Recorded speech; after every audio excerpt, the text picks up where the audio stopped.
The race for the presidential nominations kicks off. So we're going to put America first. We're going to make America great again. With the latest on the Iowa caucuses. Honoring the legacy of a civil rights leader. So we love him, and we're saying happy birthday to him. With celebrations on the streets of South Florida. Embracing womanhood. Girl Talk empowers me to be the best version of myself. As a local organization strives to provide future success for young girls. These stories and more coming up on Newsbreak. Hello, South Florida. I'm Kenneth Bueno. I'm Kelly Sanchez. Today is Tuesday, January 16th, 2024. Live from the Lee Caplin School of Journalism and Media in North Miami, this is Caplin News. After Iowa, Ron DeSantis announces he's staying in the race. The Florida governor finished second despite projections he would come in third. The projections are finalized this morning after the Iowa caucuses, with former President Donald Trump expected to take victory. After Trump's failed bid at re-election in 2020, he will lead the field of Republican candidates in the upcoming 2024 presidential election. The race for second was close between Ron DeSantis and Nikki Haley. I just want to thank you all. This is a very special night, and this is the first because the big night is going to be in November when we take back our country, and truly we do make our country great again. Thank you very much, everybody. While Trump moved on, Vivek Ramaswamy finished fourth and suspended his campaign. He endorsed the former president shortly after the announcement. This morning, the community of Liberty City commemorates Dr. Martin Luther King Jr.'s legacy with the 47th annual MLK Day Parade. Caplin's Anthony Cruz was at the storied event. I'm standing in the community of Miami that Dr. Martin Luther King Jr. paid frequent visits to while he was paving the way for the civil rights movement in this country. Liberty City has played host to the MLK Day Parade for 47 years and counting, and this year was like no other. The parade focuses on King's core message of unity by giving a platform to the entire community, whether it be through schools and kids organizations, food, or local representation. And spectators were even offered candy. I am a Miami native, and I have been participating in the Dr. Martin Luther King Jr. Day Parade for several years. It means so much to me and my family and all of my community to be able to celebrate a man who supported and fought for love, for peace, for nonviolence. And so today when we come out and commemorate all of those wonderful memories and hard efforts and work that he put in to leave as a legacy for all of us mankind. So we love him, and we're saying happy birthday to him. Yeah, I'm enjoying myself. This is my fourth time coming to the parade. I came down from Buffalo, New York in the snow to be here today. So I've been enjoying it. This year been great. A lot of people came out to see what the community is doing, see what the community is trying to do next, you know. As you can see behind me, the parade is just about to end, but that does not mean that the day of festivities is over, as the city of Miami has organized multiple events in order to bring the community together. Signing out for Caplin News, I'm Anthony Cruz. The snow and freezing conditions across the country did not spare the nation's capital. For D.C. residents, it's the first snowfall in 2 years. D.C. Bureau reporter Nicole Castañeda is in Washington this morning. The snow has finally hit the nation's capital after 2 years. While some are enjoying the snowfall, others were not prepared for this and haven't taken the precautions to drive around the city or the highways. Multiple crashes and collisions happened this past Monday and this Tuesday morning due to slippery roads throughout the DMV area.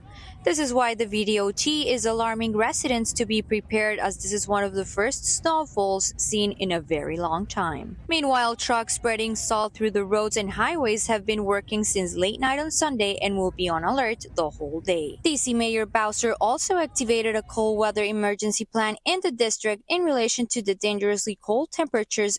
Residents and snow lovers in Washington, D.C. have also taken advantage of the much-awaited snowfall to go out and enjoy the flurries. I've been in D.C. for a little less than 2 years, so this is the first time I've seen snow in D.C., and it's great. It's very pretty. Walking around, checking out the monuments is very pretty. Looking at the monuments with the soft cover of snow. People playing in the snow with their dogs, having snowball fights, and visiting the monuments were some of the activities that have taken place these last 2 days. Honestly, I'm going to be doing a bunch of snow angels when I get back home. I'm doing a lot of snow angels. I've got a plan. I've asked my neighbor. I'm going to go down. I'm going to do some snow angels. Maybe a snowball fight. You know, who knows? It'll be fun. The snowfall is taking shape to be the most significant in the past 2 years, with 2 to 4 inches of snow accumulated in the past 2 days. From snowy Washington, D.C. for Caplin News, Nicole Castañeda. Homeless people are seeking shelter due to the severe winter weather across the country. As Caplin's Paula Silva reports, most shelters in Seattle are reaching capacity. Shelters in Seattle are getting closer to reaching full capacity while the region continues dealing with frigid temperatures. That is the case for Christopher McNary, who calls the Salvation Army shelter in Seattle's Soto neighborhood home. Number one key to living homeless is getting somewhere to sleep, to have a clear mind the next day forever. Whatever you have to do, I got rest. The Salvation Army and other organizations work to open more shelters in the city. I mean, you can blunder around in the cold if you want, but everybody knows the Salvation Army will help you. Right now, the Salvation Army says the need is high both at their day shelters like this one in downtown Seattle and at their overnight shelters. We've maxed out bed count in one night. Felicia Grant is the head of social services for the Seattle Salvation Army shelters. She says they opened 2 emergency warm shelters this week and that due to how cold it is outside, both have either hit capacity or almost hit capacity. This weather is dangerous, and just a short amount of exposure, consistent exposure, can provide life-threatening conditions. Friday night, there were 185 people at their exhibition hall warm shelter at Seattle Center, nearing the 200 capacity and causing them to use overflow space. Saturday night, they increased capacity at exhibition hall to 300 people to meet that need. And we're just really, I think, fortunate that people are taking advantage of this space and not trying to weather this storm outside. Christopher says he believes if the resources are there, people will use them. You know, it's very cold outside. If the city provide a place for them, I believe they will go. For Caplin News, I'm Paula Silva. This morning, fire and power crews working to restore power following a tornado in St. Lucie and Martin County. Powerful rain knocked down trees and power lines yesterday, while hundreds of residents near Port St. Lucie were left without electricity. Residents of the area watch as crews work through dangerous conditions. They are waiting to see the extent of the damages once electricity is restored. Cleanup at a Southwest Florida gas station this morning after an awning collapsed in heavy weather. The awning and roof of a gas station in Fort Myers collapsed yesterday. The stormy weather went on for 2 straight hours. A gas station employee slipped up while cleaning up and hit her head. For now, the gas station is closed and power was cut to prevent any fire sparking. Girl Talk One-on-One is a personal and professional nonprofit organization committed to empowering young high school students in South Florida. This past weekend, they celebrated their 15th annual conference, inspiring over 150 girls. Caplin News reporter Kimora Miller takes a look at how beauty standards and stereotypes are being debunked by the efforts of this nonprofit. Words of encouragement are being spread here at the Girls Talk One-on-One Conference. Today, they're celebrating 15 years of growing, evolving, and leaving their legacy. It's so important for these young high schooler females to understand what it means to love themselves and see how they can develop themselves for success in the future. One of the sponsors of Rory Lee, it's very important for me because we need to instill positivity in young ladies so that they can stand in the essence of who they are as they navigate this challenging world. Girls Talk One-on-One is focused on building the confidence within these young ladies as they take on the real world. Girl Talk empowers me to be the best version of myself. As we're all about to go to college, I feel like it's really important to really start trying to understand ourselves and what we're interested in so that when we face this new chapter in our lives, we're able to navigate it properly. It's so monumental for girls to have a community, to have a village, to have support, to know that if there's something that's going on in their life, they have not only one person to reach out to, their mom or their dad, their aunt, a whole community that's surrounding them. This conference has served as an eye-opening event for building confidence in young ladies. It's so important that we change the narrative and change the mindset so people don't think that they have to look like the woman to the left or the woman to the right to be beautiful. We had over 150 girls attend our 15th anniversary conference, and we had some phenomenal speakers who came out and talked about healthy relationships, self-esteem, as well as career exploration. In this digital age, it's so important for high school female students to know how important it is for them to love themselves truly and dearly to their hearts, just so they can inspire the next. This is Kamora Miller, Caplin News, signing off. The Heat and the Panthers play on the same night and both see games settled by just 1 point. That's still ahead, and so is this story. I have to get better because obviously, I'm a tennis player and I've got to figure out exactly how the ball bounces, it comes off the racket, and still learning the rules. Paddles up in South Florida as Miami hosts the world's largest celebration of pickleball. Newsbreak will be back in 2 minutes.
Radcliffe Art and Design Incubator is the velocity accompanying the fellow's rudder, as in a boat.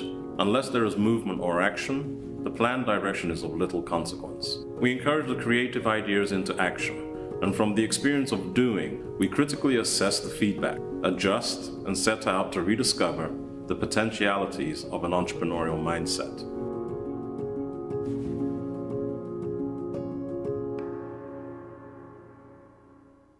Stand is precise, no margin for error. Dare to forget that. Dare to have fun with it. Get weird with it. Dare to send those old STEM theories flying past the neighbor's house into outer space. Dare to program something internet-breaking, record-breaking. Dare to blow their minds. Dare to learn the difference between sedimentary and metamorphic rock. Go find those rocks. Dare to keep daring. Dare to STEM. Check out She Can STEM to get started.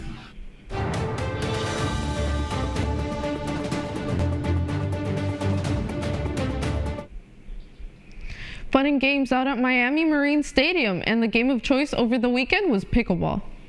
Pickleball stole the spotlight this weekend with the inaugural Pickle Games Miami. An all-family event that could become your new hobby. Our reporter Pamela Correa will tell us more about the story. This weekend, the largest pickleball festival in the world was hosted in Miami with over 1,000 participants. Let's take a look. The Pickle Games Miami is a two-day tournament that showcased the evolution of the fastest growing sport in America. According to the Sport and Fitness Industry Association, pickleball has reached 8.9 million players in the U.S., increasing by 85.7% year over year. Pickleball started for me a couple years ago, coaching, because it's very similar to tennis, the fundamentals part of it. But I started competing a year and a half ago, with all, with the purpose of, taking what I had from tennis and transitioning to something new. But what is so attractive about the sport? It fits all purposes and everyone is welcome to play. While some see the sport as a business and professional growth opportunity, I'm trying to play professionally, so I really want to put myself out there. And so far, we won our 3 matches today. So it's just good networking event. Others have a different point of view.